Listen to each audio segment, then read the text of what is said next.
Hey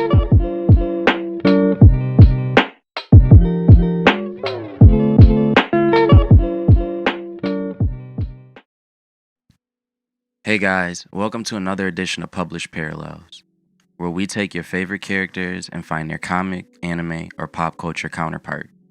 For this video, I wanted to take things up a notch. I wanted to explore a character that I love but was also just super complex. A character who is prodigiously unique to the point it almost would seem impossible to find a character in any medium that could be his counterpart. I'm sure some of you are wondering, Croco, why for your second video would you want to pick a character whose uniqueness is super complex and there's thousands of characters you can choose from and have an easier time? Essentially, why would you just make things so hard on yourself? The reason why is because, well, I wanted the excitement. The challenges I faced in making the last video really made me feel pumped.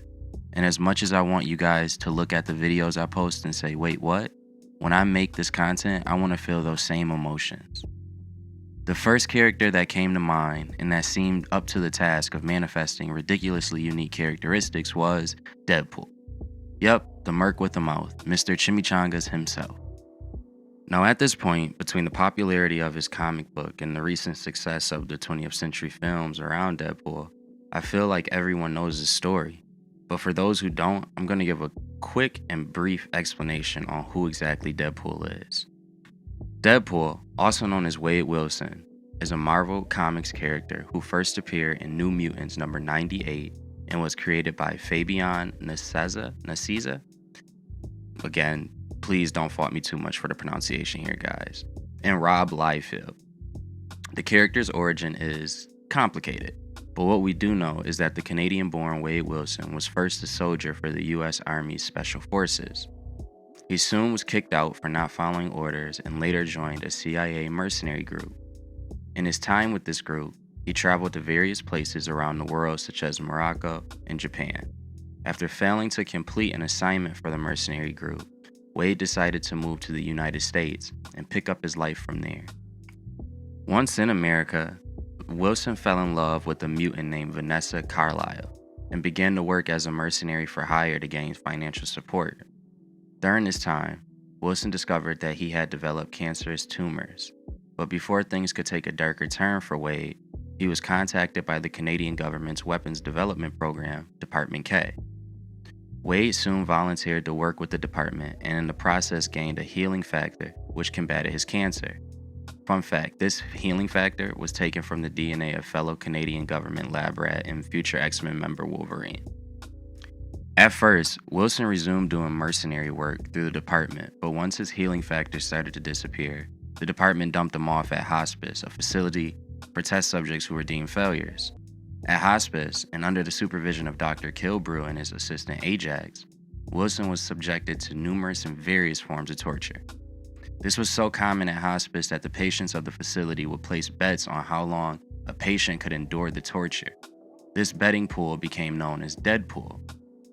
Soon, Wilson had disobeyed a rule at the facility, and Ajax decided as a punishment to rip out the heart of Wilson and basically just left him there to die. Miraculously, this event, combined with Wilson's thirst for revenge, caused his healing factor to kickstart back up, and his heart began to reform in his chest. Now fully healed from the attack, Wilson went on to kill Ajax and escape the facility. From that point on, Wilson decided to use the name of the betting pool as his moniker, and thus the vigilante Deadpool was created. Alright, now that we're all caught up on the origin of Deadpool, I think the next best thing we can do is examine what characteristics Deadpool is most notably recognized by. From a basic perspective, we know that he has a healing factor, we know that he is a mercenary, we know that he is a goofball and oftentimes jokes around, and probably his most notable trait is that he breaks the fourth wall. So basically an immortal killer for hire with jokes and an awareness of viewers. See, this is exactly why I wanted to do Deadpool, because that's so specific, and the funny thing is, that's just the beginning. To prove what I mean by that, not a lot of people know this, but Deadpool also speaks multiple languages, and by multiple languages, I mean a lot, like more than 5. How am I going to find a character in any medium who compares to a character whose entire purpose is specifically to be simply unique? And by unique, I don't just mean in the Marvel universe or in the comic book world, but across the board. It's one of the reasons why people love Deadpool so much and why the character was given a Hollywood movie. Literally, there's no character that I can think of that perfectly compares to Deadpool. Alright, guys, thank you for watching another edition of Published. Just kidding. I'm not about to tap out yet. But if we're to find a parallel to Deadpool, we're gonna have to take this super unique and specific character and generalize him out a bit. I decided that with characters like Deadpool, who have more distinct qualities, I would start by dividing the character's traits into 3 separate groups. The first being the character's physical traits, such as powers, skills, and appearance. The second being mental traits, meaning things such as moods and behaviors. And the last being social traits, affiliations, upbringings, basically the specifics for that character in terms of how they connect to other people, hero, villains, etc. With this formula, my desired result is to get at least half of the traits in each category to match with the parallel character in question. It's almost like building a criminal profile. When a criminal investigator is trying to determine if a suspect is truly their assailant, they'll look at certain patterns to see if their behavior lines up with previous offenders. Based on those connections, they can't determine that the suspect is in fact guilty, but now they can conclude that their suspect at least behaves like a previous offender. We're not trying to determine that this character is in fact Deadpool. Obviously they're not, but we can at least conclude that the character behaves like Deadpool. Alright, so now we break things up. In terms of physical traits with Deadpool, he has a healing factor, superhuman strength, speed, agility, and reflexes. Deadpool possesses a notably high pain tolerance as he can still feel pain despite his healing factor. Body is tremendously scarred. Hand-to-hand combat expert. He's a weapons expert as well, especially with bladed objects. A master assassin, and notably carries 2 katanas. He carries more weapons, but most notably he is usually carrying those 2 katanas. I mean, literally that's the signature look. Moving on to his mental traits. Comedic presence, charismatic, mentally unstable, impulsive, cares about those he views as family or friends even above his own life, prone to violent outbursts, and is aware he is a comic book character. There's more that we can say in terms of Deadpool's mental state, but let's work with those for now. And again, we want to simplify things, and these are the qualities you're going to get a majority of the time.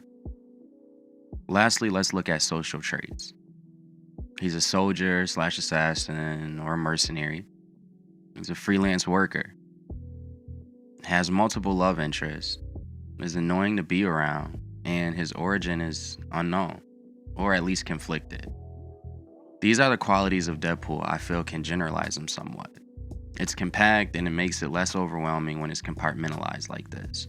If you think there's any quality I left out that's vital to this character, comment below. Let me know what you think. But I really feel confident these characteristics I went with are ones any Deadpool fan would pick out as well. I wanted to stick to finding an anime character parallel to Deadpool as opposed to a pop culture figure because of the fact that Deadpool has somewhat become both a comic book character and a pop culture figure. The character literally has his own Twitter page, and outside of comics, the movies have created a fan base in and of itself, right? Alright. So, thinking anime characters, I figured I'd go through the anime that I've watched or manga that I've read first. Is there a Deadpool in Naruto? No. In Bleach? No. Attack on Titan? No. Hunter x Hunter? No. One Piece? That whole world is full of unique characters, but none are exactly like Deadpool. Fullmetal Alchemist? 7 Deadly Sins? Dragon Ball? The entire series, not just Z. Tokyo Ghoul? No, and no. I've watched a lot of anime and read a lot of manga, so I knew this would take a while just going through my own personal list.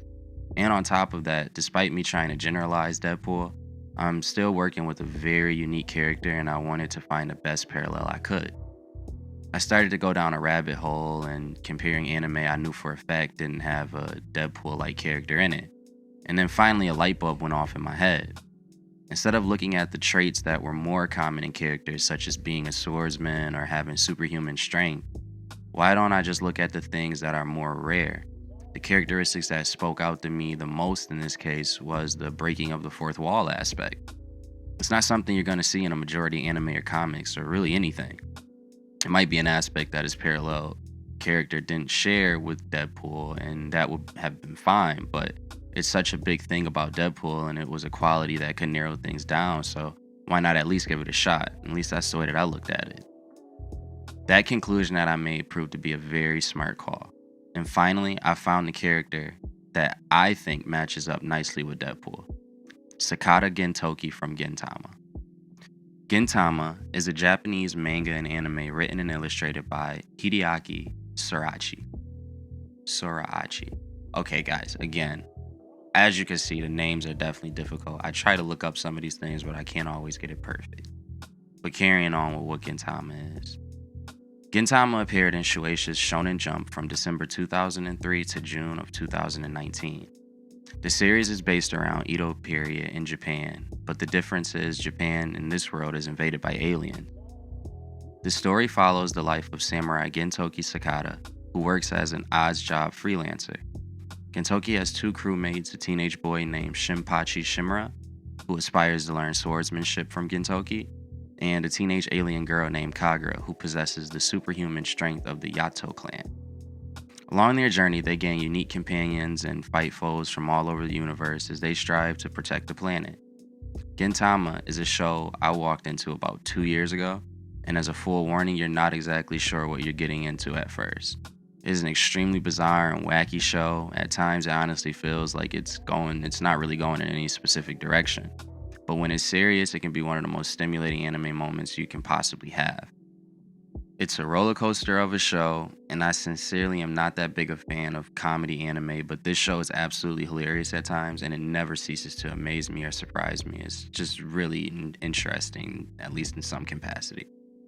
But as much as I would love to reminisce with you guys over the joys of Gintama, we still have a comparison to make, and our prom king for the moment is Gentoki. In his daily life, Sakata Gentoki is described as being very lazy, as most of the jobs he's offered, Gentoki is, well, unwilling to actually do. Despite this, he is very adamant about being an odd jobs freelancer and still tries his best to help anyone that he can. Gentoki's childhood is for the most part unknown, but we do know that he was a part of Shoka Shunjuku, a school founded by Yoshida Shuyo. Yeah, I have no clue what just happened there.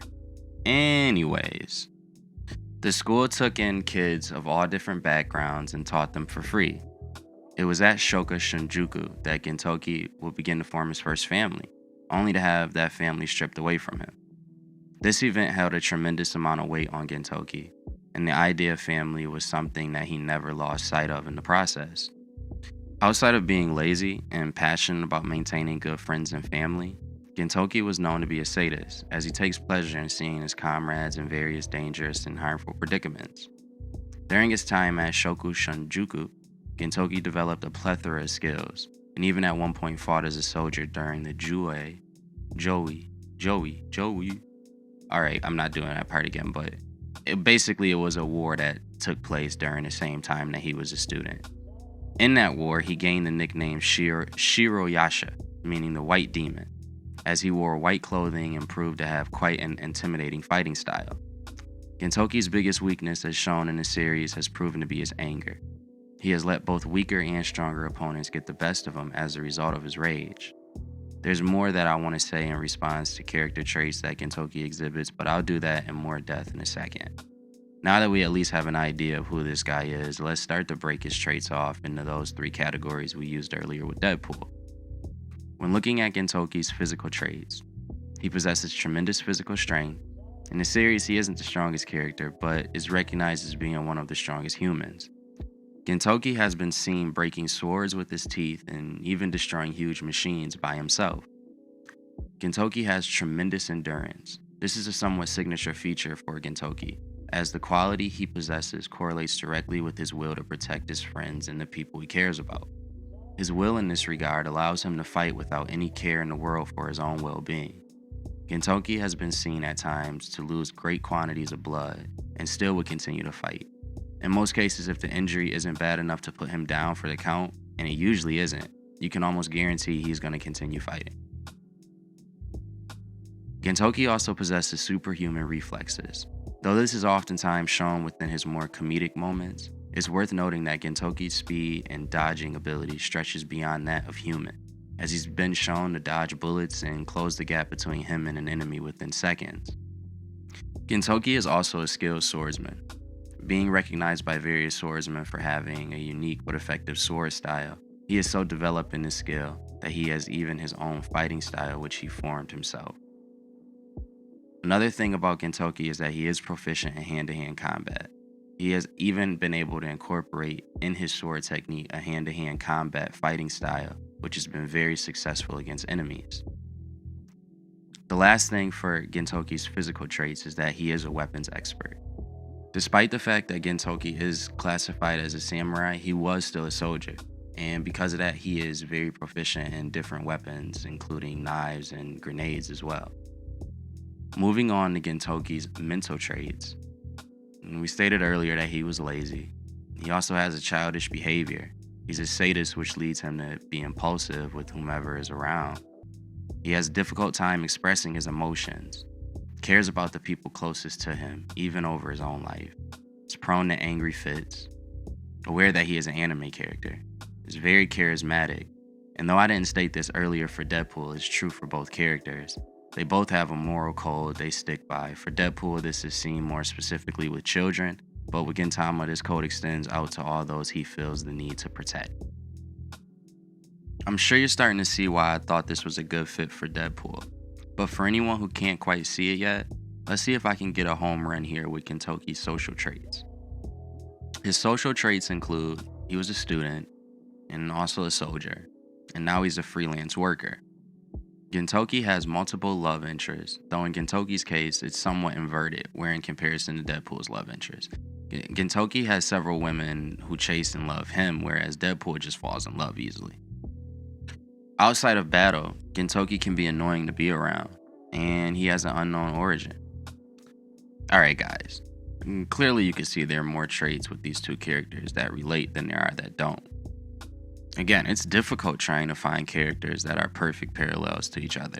If it happens, I'd be super excited and grateful that my research was able to get to that development, but I'd be lying to you if I said I was ever expecting that to really happen, especially for a unique character like Deadpool. Regardless of that though, I'm satisfied with this result, especially because I didn't think I could find so much that could match up with Deadpool and be a character that also breaks the fourth wall. Let me know what you think though. Is this a solid parallel? Or did I miss someone who matches up even better than Gintoki from Gintama? If you enjoyed this video, go ahead and hit that like button. And if you enjoy content like this, subscribe to Croco's Corner so you can get more videos and also check out some of our other topics as well.